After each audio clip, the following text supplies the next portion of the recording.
अस्सलाम वालेकुम, मैं Saima daughter line design studio से। आज हमारा लेसन है डायरेक्ट सिलेक्शन टूल के बारे में।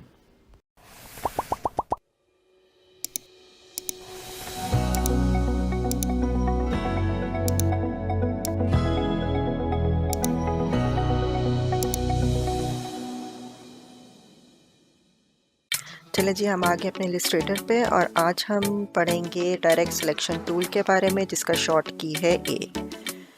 इससे पहले कि हम स्टार्ट करें, हमें ये पता होना चाहिए कि जो डायरेक्ट सिलेक्शन टूल है ये एंकर पॉइंट्स के ऊपर अप्लाई होता है। अब एंकर पॉइंट समझने से पहले हमें पता होना चाहिए कि पाथ क्या है। ठीक है, ये अब आपको आर्टबोर्ड के ऊपर एक रेड लाइन नज़र आ रही है, स्ट्रेट लाइन, इसे हम कहते हैं पाथ। और अब इसके ऊपर अगर मैं क्लिक करूं तो आपको ये दो साइड्स पे छोटे से स्क्वायर्स नज़र आ रहे हैं। अगर मैं जूम करके आपको दिखाऊं तो ये देखें, ये छोटे से दो स्क्वायर्स हैं। इसका मैं स्ट्रोक ख़त्म कर देती हूँ ताकि आपको क्लियर हो जाए। ये देखें जी, ये जो दो ये पॉइंट्स हैं ये कहलाते हैं एंकर पॉइंट्स।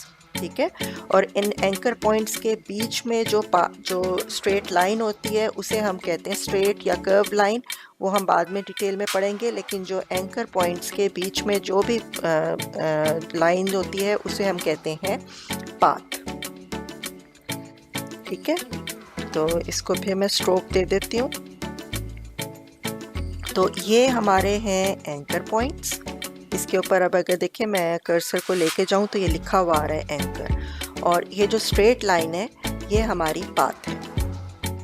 एंकर पॉइंट्स जो हैं वो एक्चुअली पाथ को मूव करने में हेल्प करते हैं। जैसे मैं अगर इसको क्लिक करूं तो ये देखें, ये पाथ मूव हो रहा है और इस साइड से राइट वाले एंकर पॉइंट से वो मूव हो रहा है, जबकि जो उसका लेफ्ट एंकर पॉइंट है वो फिक्स्ड है।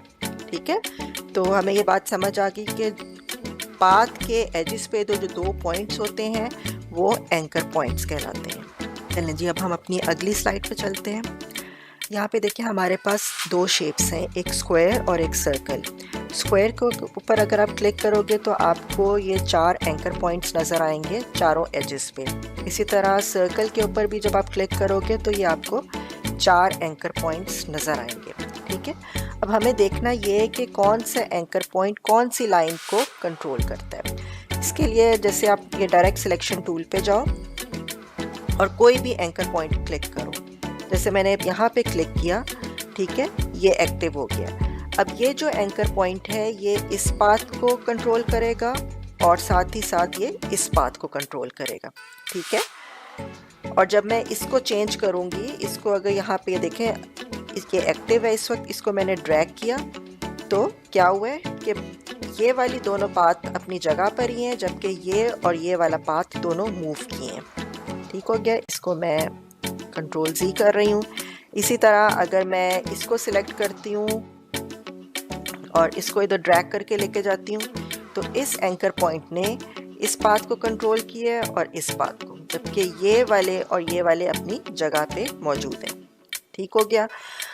इसी तरह अगर आपने एक टाइम में दो एंकर पॉइंट्स को सिलेक्ट करना है, उसके लिए क्या तरीक़ेकार है? उसके दो तरीके हैं। एक तो ये कि आप इसको क्लिक करो, कीबोर्ड से सिलेक्ट का बटन प्रेस करो और साथ ही इसको क्लिक करो तो ये दोनों सिलेक्ट हो गए। अब आप इनको जहाँ पे भी मूव करोगे तो ये करेगा। आपको पता है कि ये एंकर पॉइंट इस पाथ को और इस पाथ को कंट्रोल करेगा, जबकि ये वाला इसको और इसको करेगा। तो ये तीनों लाइंस मूव होएंगी, ये तीनों पाथ्स मूव होएंगे, जबकि ये वाला जो है ये अपने जगह पर ही रहेगा। ये देखें। चलें, अब जो दूसरा तरीका है सिलेक्ट करने का, एक साथ अगर दो करने तो आप जस्ट इसके ऊपर माउस से ड्रैग कर लो तो ये दोनों सिलेक्ट हो गए।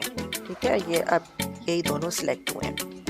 अच्छा जी, अब वही बात कि अगर आपने एक आप चाह रहे हो कि इसको सिलेक्ट करो और एक आप इसको सिलेक्ट करना चाह रहे हो तो उसके लिए आपको सिलेक्ट दबाना होगा, शिफ्ट दबाना होगा कीबोर्ड से। और ये देखें, अब जब आप इसको ड्रैग करोगे तो ये इस तरह ड्रैग होएगा।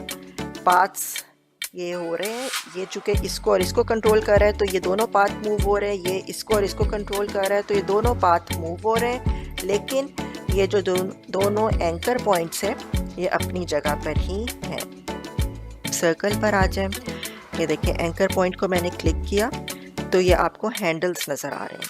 इसका ये मतलब है कि इस एंकर पॉइंट से ये वाला कर्व पाथ और ये वाला कर्व पाथ सिलेक्ट हो गया। अब जब मैं इसको मूव करूँगी तो ये दोनों पाथ्स मूव करेंगे, जबकि ये जो नीचे वाले दो हैं ये अपनी जगह पर ही रहेंगे। ये देखें जी, इनको मैंने ड्रैग किया तो ये शेप भी चेंज हो गई और पाथ ने भी अपनी जगह चेंज कर ली। ठीक है, इसको मैं कंट्रोल Z कर रही हूँ। चलो अब मैं नीचे वाले एंकर पॉइंट को, ये साइड वाले एंकर पॉइंट को देखते हैं।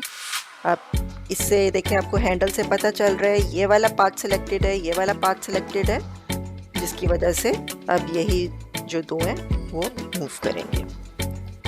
ठीक है, अच्छा जी, एक और मैं आपको चीज़ बताती चलूँ कि ये देखें सर्कल, ये स्क्वायर को जब हमने क्लिक किया, ये तो आपको पता है कि ये जो बाहर वाले पॉइंट्स हैं ये एंकर पॉइंट्स कहलाते हैं। इसके अलावा ये आपको इस शेप के अंदर कुछ सर्कल्स भी नज़र आ रहे हैं, ये 4 छोटे छोटे, ये कहलाते हैं कर्व पॉइंट्स। ठीक है, और ये कर्व पॉइंट्स का इनका फंक्शन ये है कि ये जो स्क्वायर के जो कॉर्नर्स हैं उनको ये कर्व कर देते हैं। तो ये अब मैंने सिलेक्ट किया, इसको पहले मैं इसकी एक कॉपी और ले लूँ ताकि ये कर्व पॉइंट्स को हम अप्लाई करेंगे। अच्छा जी, पहले ये देखिए मैंने सिलेक्शन टूल लिया और अब कर्व पॉइंट को मैं ड्रैग कर रही हूँ। तो देखें, चूँकि सिलेक्शन टूल से सारे पॉइंट सिलेक्टेड होते हैं एंकर पॉइंट्स, तो वो सब पे ये अप्लाई हो गया। अब हम लेते हैं डायरेक्ट सिलेक्शन टूल और मैं चाह रही हूँ कि सिर्फ इस वाले जो एज को है मैं कर्व करूँ, तो इसको मैं सिलेक्ट करूँगी। ये देखिए मेरे पास कर्व, ये सर्कल आ गया, इसको मैं ड्रैग करूँगी तो ये इस तरह से। जी, अब मैं चाह रही हूँ कि इस यहाँ से भी इसको कर्व करूँ और इधर से भी सिलेक्ट के साथ, सिलेक्ट कीबोर्ड से, और ये देखें जी। ठीक है, ये हमारे पास शेप, एक नया डिज़ाइन आ गया। चलिए जी, अब हम चलते हैं अपनी नेक्स्ट स्लाइड पर। चलिए जी, अब चूँकि हमें डायरेक्ट सिलेक्शन टूल का फंक्शन पता चल गया, तो अब हम एक डिज़ाइन बनाते हैं। ये देखिए मैंने रेक्टेंगल टूल लिया, डायरेक्ट सिलेक्शन टूल, और इसका ये वाला एंकर पॉइंट खाली सिलेक्ट किया। ठीक है, और इसको मैं अब ड्रैग करके आगे लेके जाऊंगी। सिलेक्शन टूल से मैं इसको थोड़ा सा स्केल कर लूँगी, थोड़ा सा मैं ड्रैग करके नीचे लेके जाऊंगी। ठीक है, अब ऑल्ट के साथ इसकी एक कॉपी बना रही हूँ। इस वक्त मैंने शिफ्ट नहीं मैंने प्रेस किया हुआ, इसलिए कि मैं इसको इधर नहीं रखना चाह रही बिल्कुल नीचे, मैं थोड़ा सा इसको पीछे यहाँ पे रखना चाह रही हूँ। ठीक है, और ये देख लें ये अभी सिलेक्टेड है, तो मैं कंट्रोल D से 1-2 कॉपीज़ मैंने और बना ली, तो ये मेरा डिज़ाइन तैयार हो गया। अब मैं इसको अगर कलर चेंज करना चाह रही हूँ तो इसको मैं सिलेक्ट करके कलर चेंज भी हो सकता है। कि कल के लेसन में हमने देखा था कि हम सिलेक्शन करके कैसे हम कलर्स को चेंज कर सकते हैं। ठीक है, चलें जी, अब ये देखें जैसे मैंने कल आपको बताया था कि मैं इसको मूव करना चाह रही हूँ, तो पूरे को मूव नहीं कर रहा। कंट्रोल Z मैंने किया। इसके लिए क्या ज़रूरी है कि इसको ग्रुप करना पड़ेगा। ग्रुप के लिए 3 ऑप्शंस हैं, उनमें से कोई भी ऑप्शन आप ले लें और इसको मूव कर दें और डायरेक्ट और सिलेक्शन टूल से इसको थोड़ा सा स्केल कर लें। अब हम एक और डिज़ाइन बनाते हैं। स्क्वायर टूल में रेक्टेंगल टूल ले रही हूँ, उसको शिफ्ट प्रेस करके उसको स्क्वायर बना दिया। अब मैं इस एंकर पॉइंट को सिलेक्ट किया और इसको मैं ड्रैग करके अंदर लेके गई। अब इस सेक्टर एंकर पॉइंट को सिलेक्ट करके ड्रैग करके अंदर लेके। ठीक है, हमारे पास ये शेप आ गई। अब चूँकि थोड़ी सी हमें शेप्स बनाना आ गई, अब एक चीज़ मैं आपको और एक्सप्लेन कर दूँ। ये जो अभी हमने शेप बनाई, इसकी मैं ले लेती हूँ, इसको पहले मैं ना एक फिल कलर दे दूँ। ठीक है, ये चूँकि इसका रेड था तो इसको फिल भी रेड दे देती हूँ। अच्छा जी, अब ये मैं इसकी 2 कॉपीज़ ले लेती हूँ, ऑल्ट ड्रैग करके और CTRL-D करके। ठीक है, इसका कलर चेंज कर दिया, इसको कर देते हैं जी ब्लू और इसको कर देते हैं, चले ग्रीन करते हैं। ठीक है, और ये अब हमने अपना डिज़ाइन बना लिए और इसको यूं करके रखा हुआ है। एक को यूं कर देते हैं और एक यूं। चलें जी, अब जैसे ये ग्रीन है, समझे, ग्रीन को मैं चाह रही हूँ कि ये ब्लू और रेड के दरमियान में आ जाए।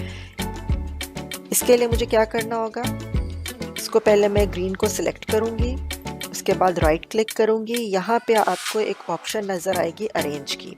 जब आप इसको क्लिक करोगे तो इसमें आपको मज़ीद ऑप्शंस नज़र आएंगी। अब चूँकि मैं इसको बैक ले जाना चाह रही हूँ, अगर आप इसको बिल्कुल एंड पे ले जाना चाह रहे हो तब तो आप सेंड बैक करोगे। अगर आप उसको सिर्फ एक स्टेप पीछे ले जाना चाह रहे हो तो सेंड बैकवर्ड की ऑप्शन को लोगे।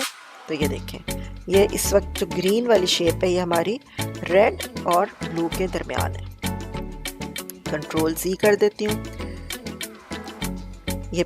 अच्छा, अब मैं चाह रही हूँ कि ये बिल्कुल पीछे चला जाए, ये रेड के भी पीछे चला जाए, तो उसके लिए मैं ऑप्शन लूँगी सेंड टू बैक। तो ये देखें जी, मैं इसको थोड़ा सा बड़ा कर लेती हूँ इस शेप को, ताकि पता चले कि ये इस वक्त सबसे पीछे है। तो अब तक हमने देखा direct selection tool. Direct selection tool से हम कैसे शेप्स बना सकते हैं। ये देखिए, हमने मुख्तलिफ शेप्स बनाई, ऐड और डिलीट एंकर पॉइंट। तो चलें, ये देखें जी, एक ये अब डिज़ाइन है और मैं ये बनाना चाह रही हूँ। ये मुझे पता चल रहा है कि इसके लिए मुझे चाहिए रेक्टेंगल, लेकिन अब मैं रेक्टेंगल पे देखूँ तो इस पे 4 एंकर पॉइंट्स हैं, ये 2 ऊपर और 2 नीचे, जबकि मुझे एक बीच में भी चाहिए इनको, इस पाथ को अंदर ड्रैग करने के लिए। इसके लिए मैं क्या करूँगी कि पेन टूल पे जाऊँगी। पेन टूल पे जब आप जाओगे तो आपको 3 ऑप्शंस नज़र आएंगी, add anchor point, delete anchor point और एंकर पॉइंट टूल। इसके लिए हमें चाहिए ऐड एंकर पॉइंट। ठीक है, अब मैं इस पाथ पे जाऊँगी, ये मेरे, ये देखें पिंक लाइन मुझे बता रही है कि मैं बिल्कुल स्ट्रेट हूँ। इधर मैं क्लिक कर दूँगी, इसी तरह इधर भी मुझे चाहिए तो मैं इधर भी क्लिक कर दूँगी, डायरेक्ट सिलेक्शन टूल, और इसको ड्रैग करूँगी इनवर्ड्स। तो ये वाला डिज़ाइन मेरे पास, अब ये 2 शेप्स है मेरे पास, ये देखें, एक ये है और एक ये है। ये हमें पता, पहले आप एक एलिप्स टूल लो और उसको शिफ्ट के साथ जब करोगे तो आपको सर्कल मिल जाएगा। इसकी मैं एक और कॉपी ले लेती हूँ ऑल्ट के साथ। अच्छा जी, वाला मुझे एंकर पॉइंट रिमूव करना है ताकि ये वाला डिज़ाइन मुझे मिल जाए। इसके लिए मैं क्या करूँगी कि डायरेक्ट सिलेक्शन टूल पे जाऊँगी और एंकर पॉइंट को सिलेक्ट करूँगी और कीबोर्ड से पेन टूल पे नहीं जाना, अभी कीबोर्ड से डिलीट का बटन प्रेस कर दूँगी तो मेरे पास ये शेप आ जाएगी, मतलब वो पाथ भी रिमूव हो जाएगा। ठीक है, अब दूसरी हमारे पास क्या है कंडीशन है, वही एलिप्स टूल है। मैं गई, इसको मैंने सिलेक्ट किया, इस एंकर पॉइंट को, pen tool, delete anchor point लिया और इसको सिलेक्ट किया, तो मेरा वो जो पाथ था, वो जो एंकर पॉइंट था वो डिलीट हो गया, लेकिन वो पाथ इधर मौजूद है। जबकि इसमें जो मैंने कीबोर्ड से डिलीट किया था उसमें मेरा पाथ भी डिलीट हो गया और एंकर पॉइंट भी डिलीट हुआ, जबकि इसमें मेरा सिर्फ एंकर पॉइंट डिलीट हुआ और पाथ डिलीट नहीं हुआ। ठीक हो गया। तो चलिए जी, अब हम अपनी नेक्स्ट स्लाइड पे चलते हैं, जो है एंकर पॉइंट टूल। अब ये एंकर पॉइंट टूल क्या करता है, इसके लिए फिर हम पेन टूल पे जाएंगे और ये लास्ट ऑप्शन है एंकर पॉइंट टूल। ठीक है, जब आप एंकर पॉइंट टूल को जब किसी कर्व पाथ पे अप्लाई करोगे तो वो उसको कॉर्नर्स में कन्वर्ट कर देगा, और जब किसी कॉर्नर्ड पाथ पे अप्लाई करोगे तो वो उसको कर्व में कन्वर्ट कर देगा। तो चले करके देखते हैं। अब मैं इसके एंकर पॉइंट के ऊपर क्लिक करूँगी तो ये देखें उसने उसको कॉर्नर्स दे दिए। ये देखें, ये आपको डिज़ाइंस बनाने में बहुत हेल्पफुल होएगा। ये देखें सर्कल को हमने चेंज कर दिया स्क्वायर में। अब यही एंकर पॉइंट टूल हम अप्लाई करते हैं इसके ऊपर, स्क्वायर के ऊपर। इसके ऊपर क्लिक करके थोड़ा सा ड्रैग किया तो ये देखिए कर्व हो गया।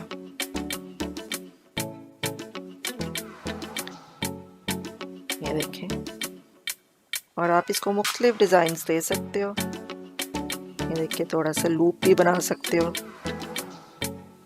यूं करके। ये बहुत हेल्पफुल है डिज़ाइंस बनाने में।